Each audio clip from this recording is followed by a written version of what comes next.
Hello, Bridget Patton here, just touching base with the unschooling, homeschooling alternative options. And in this video, I just wanted to touch base about spiritual gifts in children.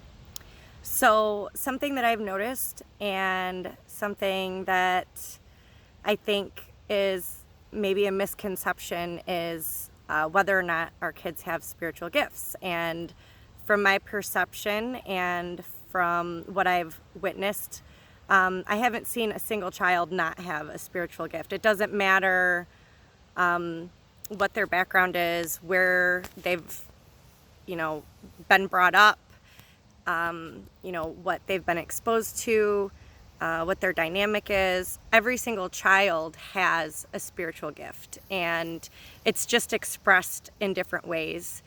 As parents, there's things that we can do to help nurture that and, bring that forth and embody it more securely.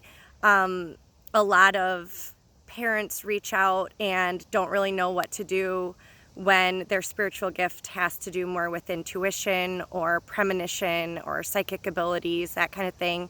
My older two definitely have intuition, empathy, and psychic gifts, whereas my youngest, his is more in the body. So he knows right where the buttons are to push to release a trigger point.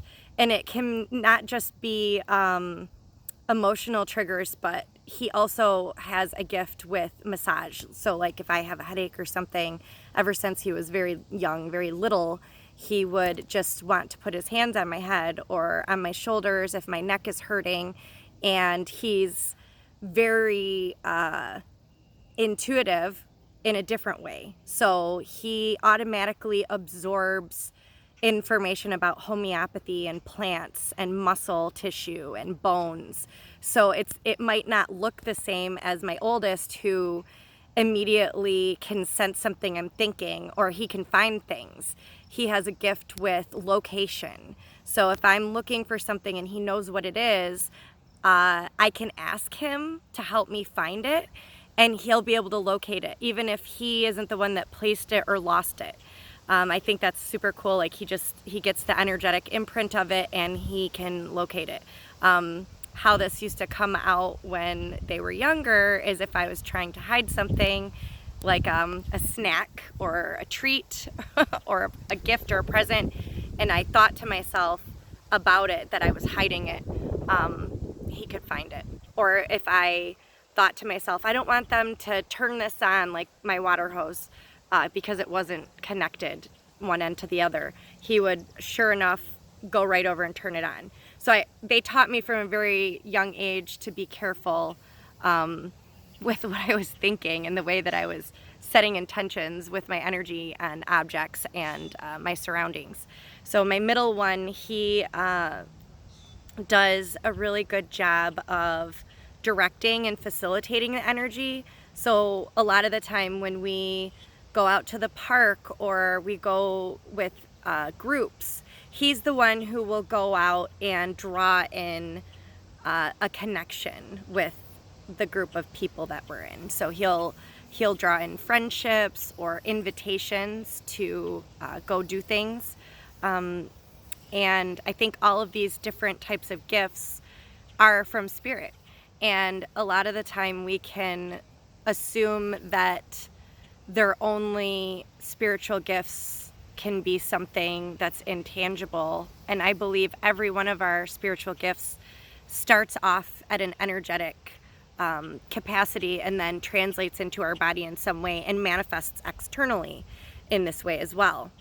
Because even when I was doing a lot of coaching and channeling and intuitive work, I would be able to see things in patterns in nature, sometimes with the way my vehicle is behaving, things happening in my house. So I'll give you an example. This week, our tractor hydraulic hose was leaking, and the hydraulic hose is responsible for the power and the ability to lift and drive forward with the vehicle. simultaneously, I got some blood work and hair mineral test results back stating that I have a high metabolism, but I'm not translating that energy into my cells. So my thyroid isn't functioning in the way that it could be at its highest capacity. And so there's a leak in my hydraulic hose. So not only am I working with an amazing practitioner with some homeopathic remedies, I'm also doing some visualizations of feeling that energy moving through my body and then translating it into my cells. Just picturing that energy moving into my body and into my cells rather than kind of putting it out and having a leak in my energy hose. So a lot of the things that I do with the kids for school, we talked about this in the last video, has to do with storytelling and play. They're still young, 7, 9, and 10. They all read, spell, science, math every single day. That kind of stuff happens in our day-to-day world if they're just participating in what I'm doing. I have to do that kind of stuff every day, whether I'm grocery shopping or, meal planning or, getting things ready for presentations for them in their homeschool groups or whatever it is that they're doing. And as far as nurturing their gifts and each one of these things, giving them opportunities for discernment, giving them validation so that they are able to speak about their emotions, noticing when maybe they're feeling or sensing something that I'm not, and giving them the opportunity to explain it in the space to be able to do it and not rushing them. My middle one cannot be rushed when he's trying to explain something. He isn't someone who easily comes by words. My youngest, he can reiterate something like you aren't even believing. The middle one, he can seem like he's not paying attention or like he's doing something else, and he actually works a lot better when he's not paying attention. I function that way. If I'm doing something else, I can absorb what's going on a lot easier than if I'm just trying to focus on it. And so he has an easier time if he has someone who's patient with him, who has the time to really listen, who isn't pushing energetically, emotionally, with an expectation of what he's going to say. He shuts down immediately. And all of these types of things can actually shut us down from our spiritual gifts and being able to evolve them and utilize them at their full capacity. And if we're really doing a lot of brain activities that can really disconnect them from their bodies, it can actually get them real anxious and antsy. And they sometimes will start getting agitated with each other and start creating arguments with each other, because what really needs to happen is they need to move their bodies. Their bodies need to move forward. They need to play. They need to be creative. And likewise, if they're spending too much time playing and being creative and not having their mind challenged, same thing will happen. They will start picking at each other. And I find if that's a good time to do their book work or writing or something that kind of challenges their mind so that they have to think it through and problem solve, and that usually gets them out of their cycle. Just having different types of options and tools to provide them with now to give them a really strong foundation to evolve at their pace and at their consciousness. Not pushing them forward to learn things that they're really not ready for yet. They have leaps in their understanding and what they're ready to learn, and it blows my mind. And I've watched this over and over and over again, whether it's spelling or reading or understanding the alphabet or math. They obtain the little fundamental pieces that they need just by being out in nature, just by playing and, going for hikes and walking and camping and looking at the cycles of what animals and plants are doing. All of that automatically embeds us with the tools that we need for math and spelling and language. It's something that I'm not very well versed in, but I see little memes and snippets and I'm like, yep, I know that because I've witnessed it in my own kids over and over again. So nurturing those spiritual gifts might not just be, being able to read thoughts or feel feelings or touch the body and understand what the body's communicating. It's far and on beyond that. But the more time that they have to play and create, they already have their compass inside of them. All we are here to do is to provide them with opportunities and experiences for them to notice for themselves, because they do know. They already have the blueprint. They already have an understanding when they come into this body of what it is that they're here to do. They have all of the, I'm going to go on a side trail. So my parents, neither one of them had anything to do with horses.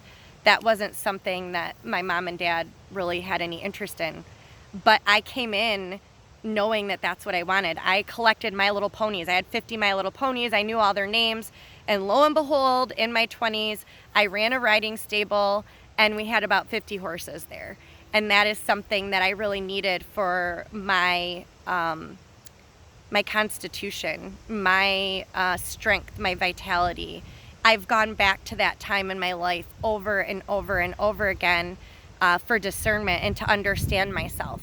And so things like that, and just understanding what our kids are really seeking, not what the world is telling us that our kids need, not what the world is telling us what the future is going to be.